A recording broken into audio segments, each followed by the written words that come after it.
don't wait too long before you get in the weeds with all of your organization to then Mm. move forward with this because it makes that transition a lot more difficult. Yes. So, it's better to start small and choose a lower level package than to wait too long and having to do a lot of data entry. Depending on where you are in your life and the season that you're in might change the level of organization you might need to have. So you're better off starting off now. Even if you have a lot of time on your hands, start now with the organization when it comes to your schedule, because you Yeah. want something that's going to be translatable even when you don't have as much time on your hands.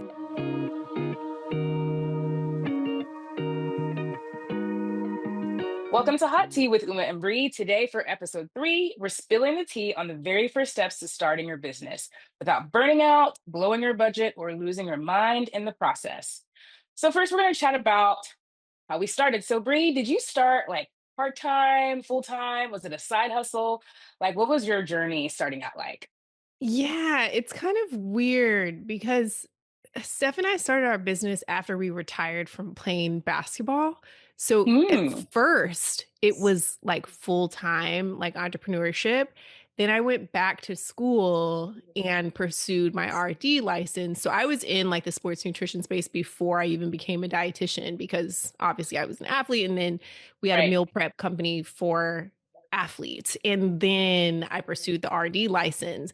When I got my RD license, that's when it's like my job became part-time because I Yeah. had my son, and then I was like, "Oh," I'm like, "Mom, full-time." And then I was part-time with my company, but I was doing contract work with Gatorade at the time in the G League.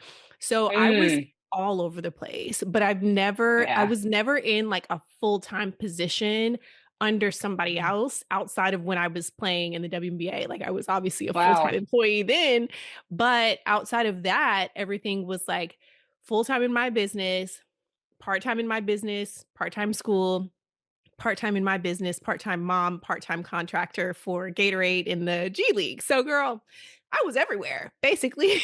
Long story short. Wow. That's awesome. I mean, I think it's really cool that you were never really employed besides just being a professional athlete for the time Yeah. that you were. That is really interesting. I know for me, like, I was all over the place. I mean, even just kind of thinking about it, like, first started out as a part-time clinical dietitian because I was like, I need to make money. Yep. I was also going to grad school, wanted to get that experience. And then I Mhm. was just like, okay, I have this vision in mind. How do I get there? Like, Yeah. what do I do? So when I became a fitness coach, certified personal trainer, I was like, okay, it's time to combine the two. And I think I kind of really just stumbled into it because like I've mentioned in the past, like I got into bodybuilding just to get in shape for my wedding.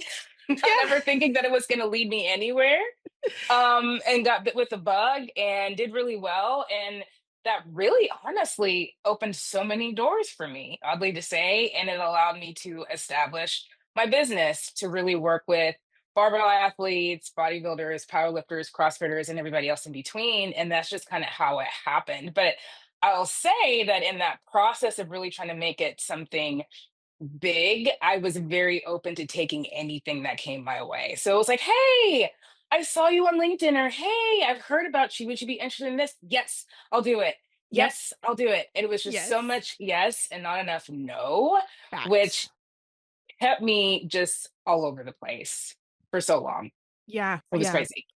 I agree. I think that, you kind of have a shift too. So I know that kind of Yeah. takes us into our next topic. Like your mindset changes from student to practitioner to Yeah. business owner, right? Like you Yeah. have to shift. And I remember when I went back to school after being a business owner, I was like, oh my gosh, wait, like I got to change my mindset to now be in student mode, and then I had to be in student mode, but still have the thought process of how can I use this that I'm learning as, a part of my business? Like, how can I utilize this information and apply it? So Yeah. there is like a huge mindset shift when you go from student to practitioner to business owner, because as you're a student, oftentimes you're learning just the clinical side of things or the Right. biological side of things. You're learning the science.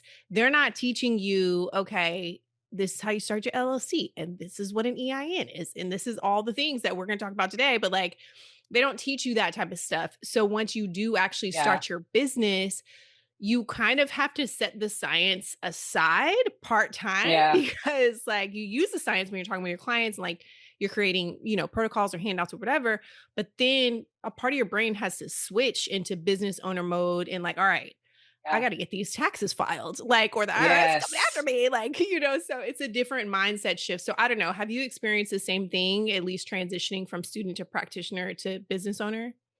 Yes, I would definitely say, especially even just from the practitioner to business owner transition, I feel like that was the hardest for me because, like I said, I was taking on so many opportunities and I didn't really allow my vision to come to pass like how I wrote it down in my business plan.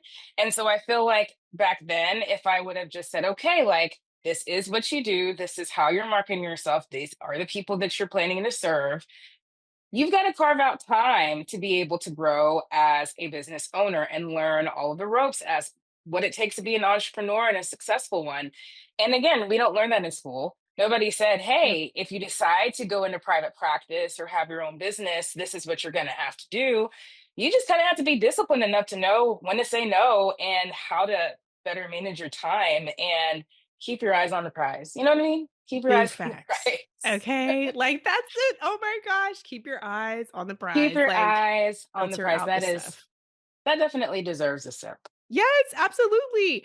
And I feel like so okay, and that takes us to understanding what you need, like, and what Oh you think you man. need, right? Like, what you think you need, what you Yeah. might see on social media and things like that, and what you actually need. So, from your standpoint, what are some things maybe that you thought you needed that later down the line you were like, "Oh my gosh, why did I spend all that money doing that when I got started?" Gosh. I think just a lot of different gadgets, like, oh, you need to have this. You need to have this specific type of like laptop cover and stand and all these different bells and whistles. I mean, I definitely dodged the bullet of feeling like I need to invest in some very fancy smancy website. Mhm. So luckily, even though my website was very pitiful, it did what it needed to do.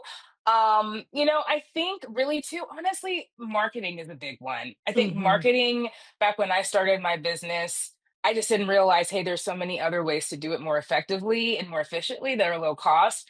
So printing materials, getting all these like postcards, mailers. Yep. I remember doing that and looking back, I'm like, gosh, was there an ROI, return on investment at all with Yeah, any of those? exactly. And so like looking back and looking at like where I am now, I still always say like your network is important, is powerful. Be mindful about how much you invest in marketing and all of these other aspects of your business when you first start. And it's really important to understand like again like how much money are you bringing in? Yeah. Um what do you need to take care of bill wise, like be smart about your money and do your research and lean on other people, ask other people what's working for them before you throw a bunch of money down the drain. Yes, girl. Oh my What about physical you? products. Physical products. Yes. We invested so much in like physical products because we thought that, oh, we need a bunch of stuff that's got our brand on it, right? Like we Yeah. needed the t-shirts and the tumblers and the, like it's Yeah. like we needed everything. We even had like letterhead, like we had everything. And granted, I come from a family of advertisers. So for us, Oh it was yeah. like everything's gotta have the brand. It's like we spent so much money on that when I look back and I'm like, dang, we didn't need all that. So Yeah. I agree on, you think you need all these things to look fancy. And I think that's what it is, just having that misperception of like, I need to look like I am, top of the Right. field. And it's like, well, you really don't need that. You really just need to have a presence, right? You need to have a You do. consistent presence across the board, that's functional. And you can get away with that, especially in the beginning in regards to like what you actually need. Like you just Right. need a regular website. Now they've got stuff out there where you can just do a landing page. You can get away with that. You don't need like Right. a 6-page website when you're just At starting all. out. You just don't need it. But I know for us, we thought we needed all those things. And we also thought that to start a business, everything that we, had when we were pricing things out, it was like everything seemed expensive and we thought that was normal. And Yeah. it's like, wait a minute, Yeah. everything's not expensive. Like it's At not. all. But you have to take the time to price things out, but you live and you Yes. learn. And that was one of the big mistakes that we made for sure in the beginning. Yeah, I mean, there's definitely so much to learn, but I think it's to your point, it's really important to just do your research and not just get so overly excited and just Yep. jump in thinking this is the best way and the only way because you end up learning the hard way. Yeah. So, with that being said, like how did you kind of transitioning into the legal aspects of things Mhm. in terms of business setup and the logistics? Like, how did that look like for you? Like, what was your initial process for setting up your business, and how did you set it up? How did you determine is this going to be an LLC? Is this going to be a sole proprietorship? Like, Yeah. how did you go about that? Yeah, so whenever we were setting it up, we actually my sister and I, we talked to a CPA. And that's, essentially she helped us to determine what we needed to do to set up our business. And because we had a partnership, she recommended going the LLC route. Mind you, our business is based out of Texas.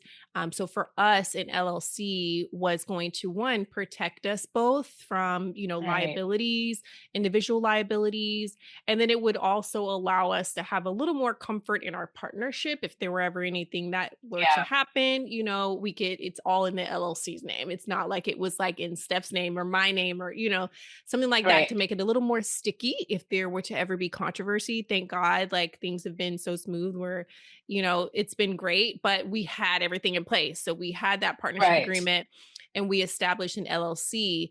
And then eventually we took that LLC and it's still an LLC, but now we file as an S Corp, which there's right, a lot more details in that. I don't want to dive into it on the podcast, yeah, but again, I consulted my CPA on that and she advised to do that. So, highly recommend if you have a CPA that you can speak to when establishing your business. They can be very, very helpful because, again, we learn nothing about business structure when you're going back to zero, school to get your yeah. licensure. So that's kind of how we started. How about you? Yeah, I think like you, I didn't consult with a CPA necessarily, but one of my really good friends to this day, who's also a fitness coach, but then became an amazing attorney, small business attorney. I reached out to her because I was like, listen, like, I don't know what I'm doing. And I know that you know.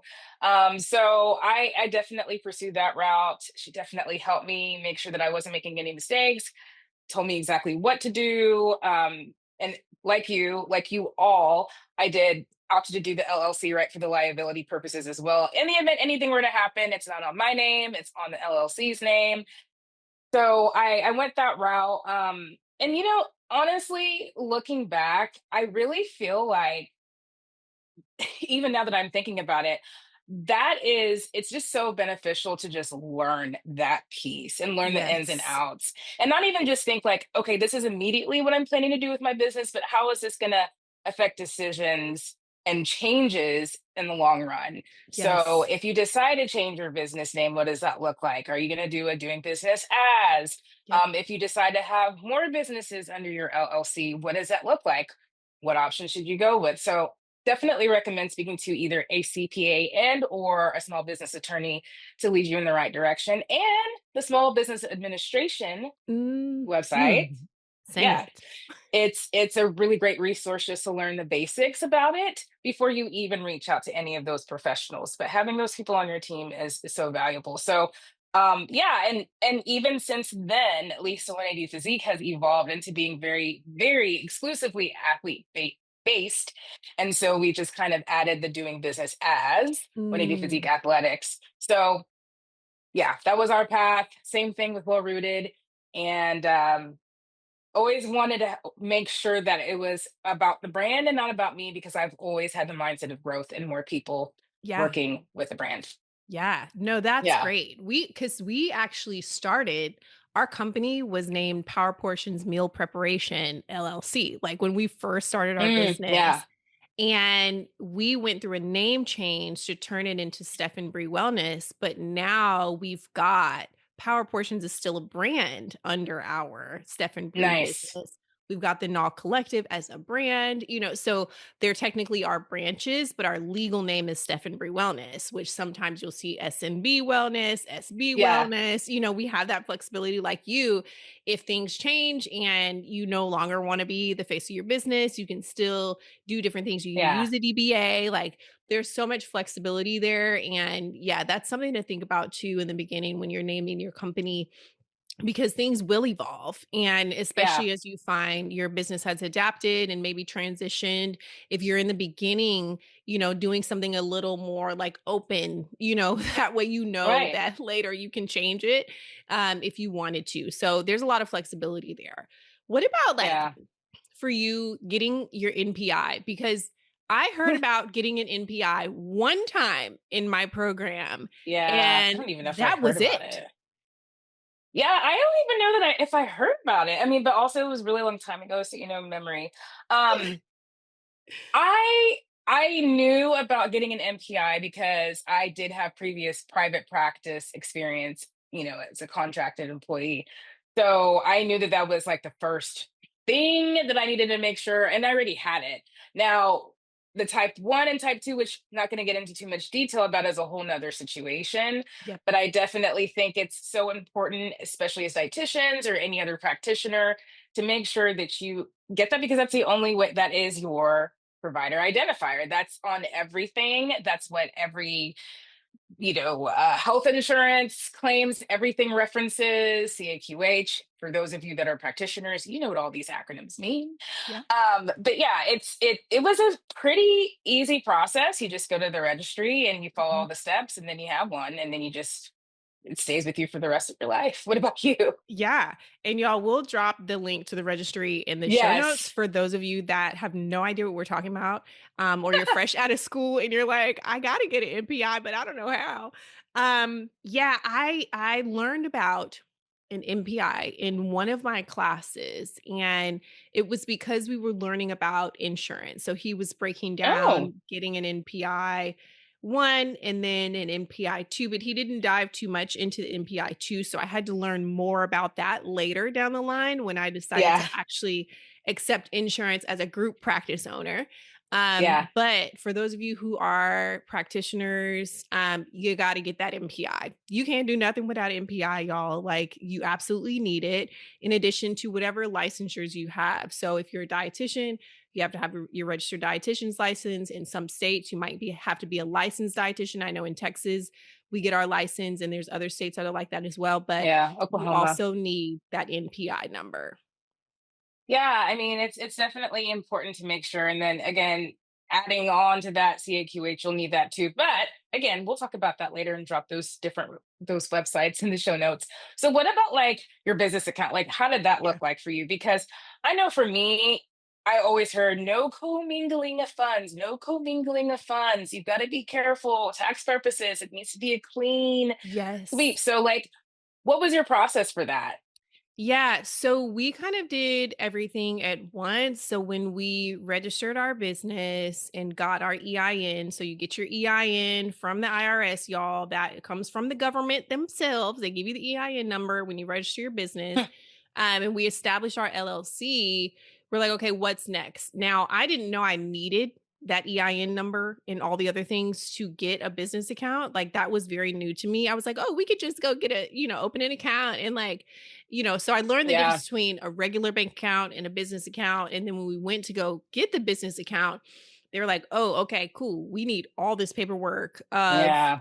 what you establish your business. We need your EIN number. We need all of that, the certifications and everything. So we did go ahead and go with the business bank account again because it was a partnership. It was easier for us to go ahead and say, let's just get the business account with both of our Yeah. information on it versus we put it in your account or my account or whatever. It was the safest route. So I think because of that partnership, we decided to go whatever the safest route was for partnerships, which was get a joint, whatever you need. So that way there's never any issue of like splitting funds if necessary. Yeah. Yeah, it just keeps it clean. I know for me, it was just again part of my counsel, like, hey, this is what you're gonna do next.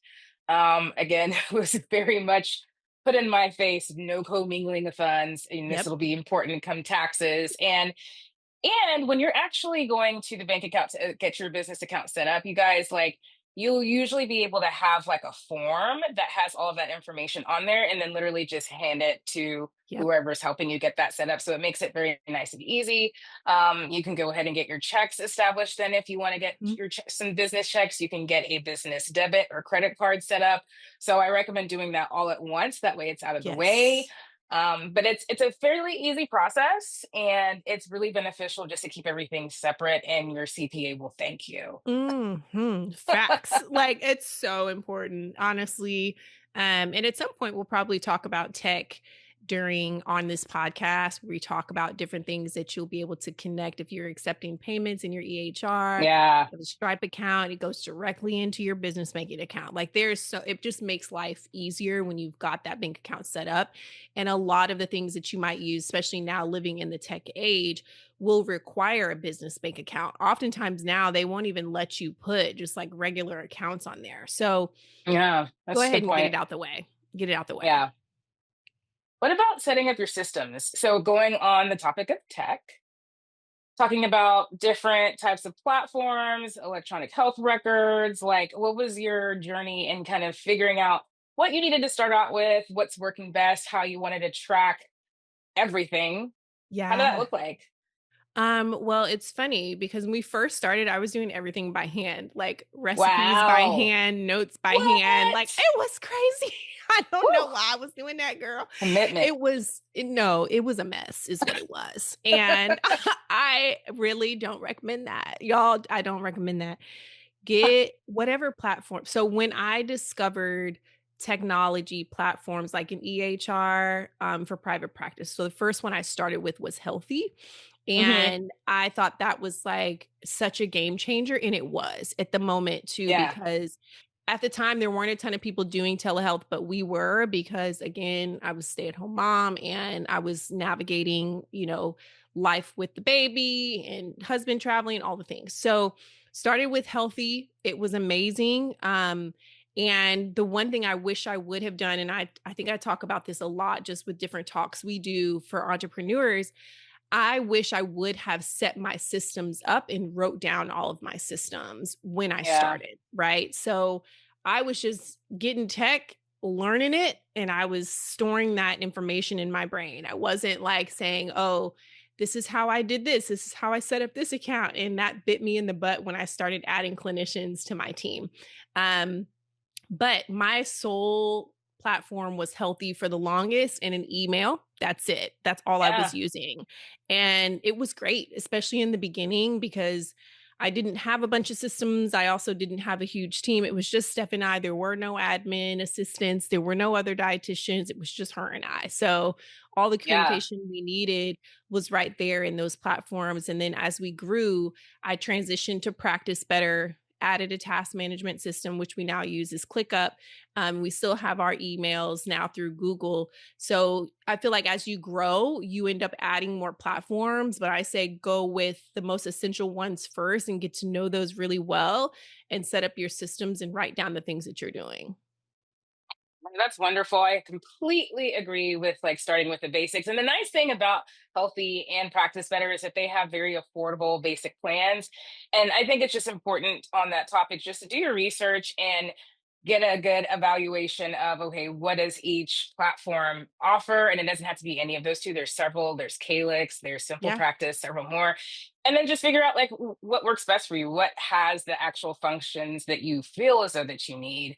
But for me, honestly, I used Google Sheets quite a bit, like the whole Google everything, like Yeah. for, you know what I mean? And then as far as an EHR, the very first one I started with was Practice Better. I had a really Mhm. hard time choosing between the two, but I just felt like, again, at the time, that's what I felt like I needed. And I knew I was going to grow eventually. And so I just liked what this platform had to offer.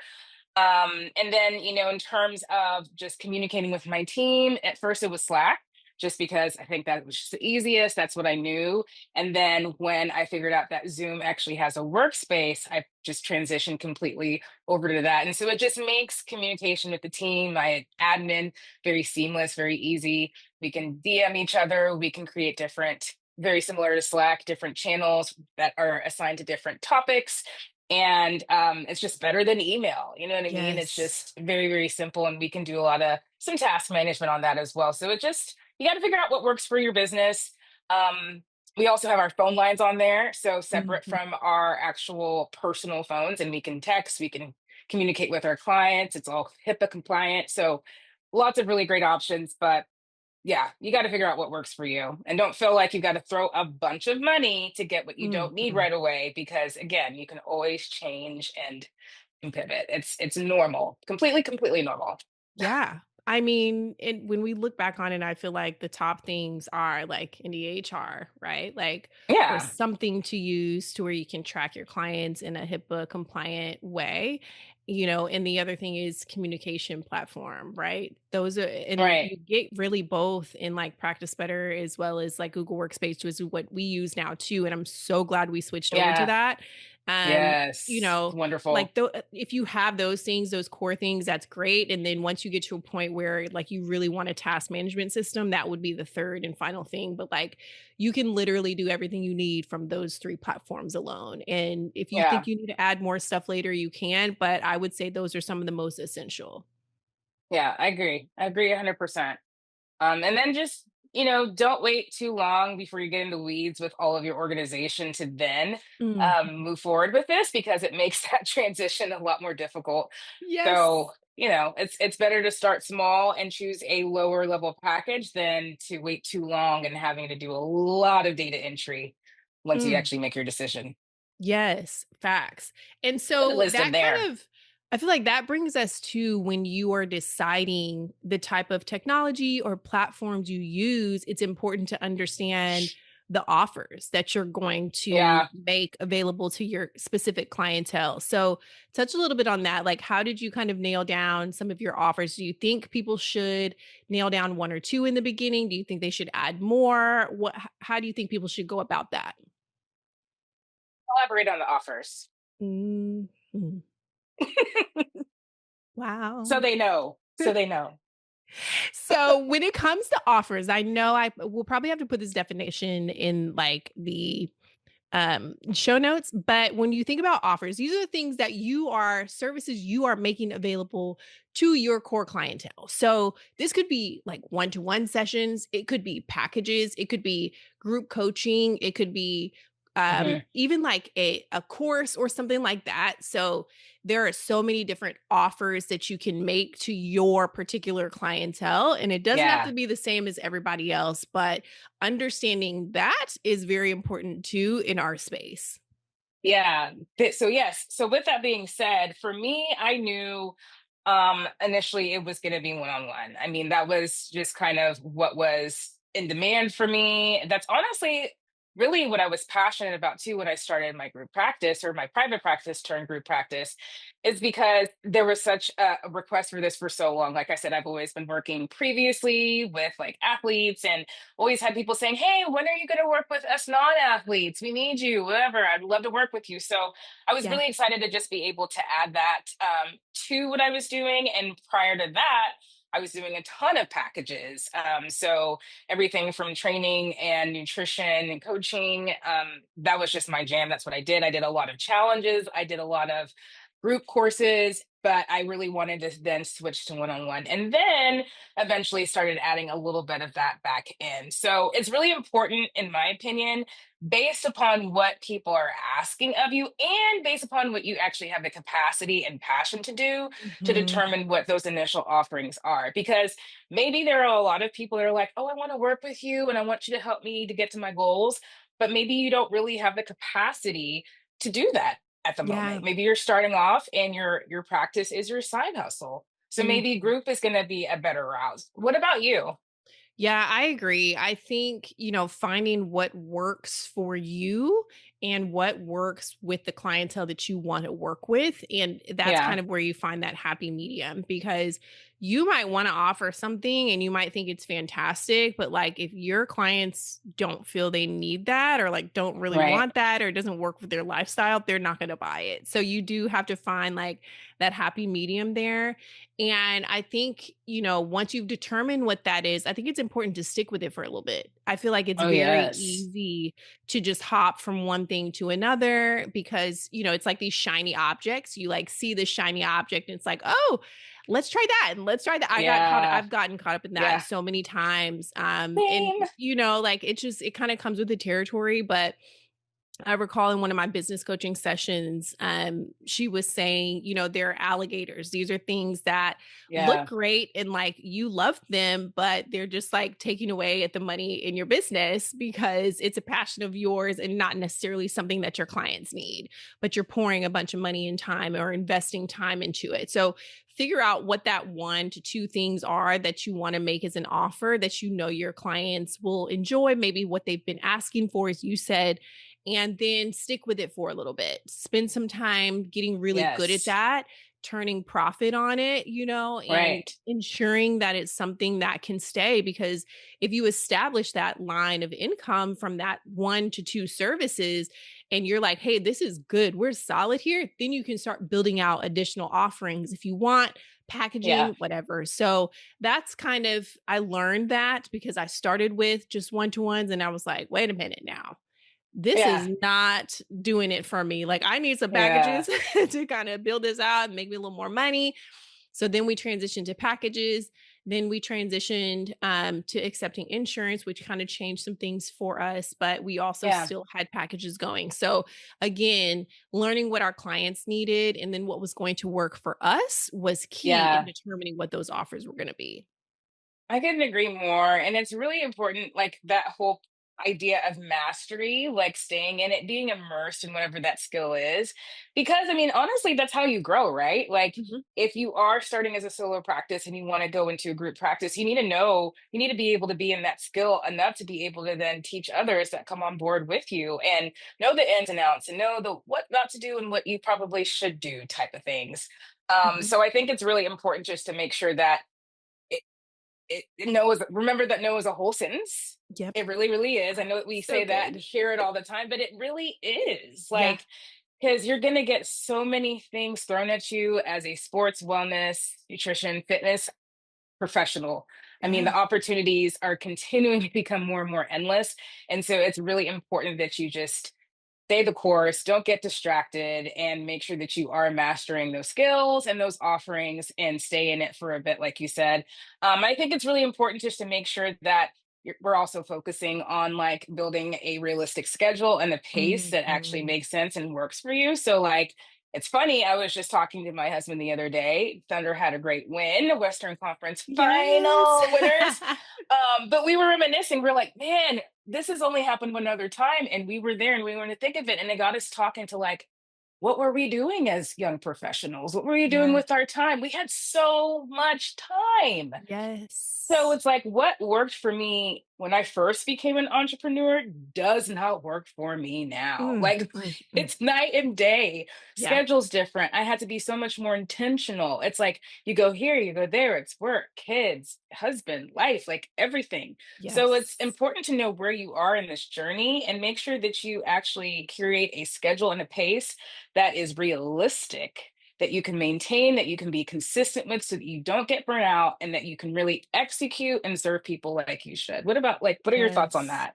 Yeah, so when I first started my business, Bryce and I had just gotten married and I had all the time on my hands. I had no children, so I was doing whatever I wanted to do and I had all the time during the day to work on my business. Like I as I told you, I had a notepad and a pen. So everything I was doing was writing it down, writing down ideas and all kinds of stuff, but that changed. When I went Yeah. back to school, got my master's, things changed again. We had kids. Like so, depending on where Yeah. you are in your life and the season that you're in, might change the level of organization you might need to have. So, you're better off starting off now. Even if you have a lot of time on your hands, start now with the organization when it comes to your schedule because you Yeah. want something that's going to be translatable even when you don't have as much time on your hands. And that's not to say Right. that you won't need to make any changes, but having that schedule that works, it's better and easier to transition when you actually have a schedule in place versus just Right. like doing whatever you want to do all day. So 10 to Yeah. 10 recommend a schedule for sure. For sure. And get it managed, figure out whether it's digital or a regular planner, add some buffer time too for yourself. Yes, yes. So we hope you guys took all the gems from today's episode. I feel like we dropped a lot in there. So hopefully you had a pen and a notebook, old school style, and took some notes from today. Your business does not need to be perfect. It just needs to exist. And we'll help you build that brick by brick, one episode at a time without burning out. Y'all take all the tips we're giving y'all. It is so important. So tap into our next episode of Hot Tea with Uma and Bree, where we will have special guest and fellow sports dietitian Christina Chu, owner of Christina Chu Nutrition, combat nutrition specialist, lover of pickles, and one of the most Yes. entertaining dietitians in this space. She'll be talking all things entrepreneurship on the podcast, so be sure to tap in with us. See you guys.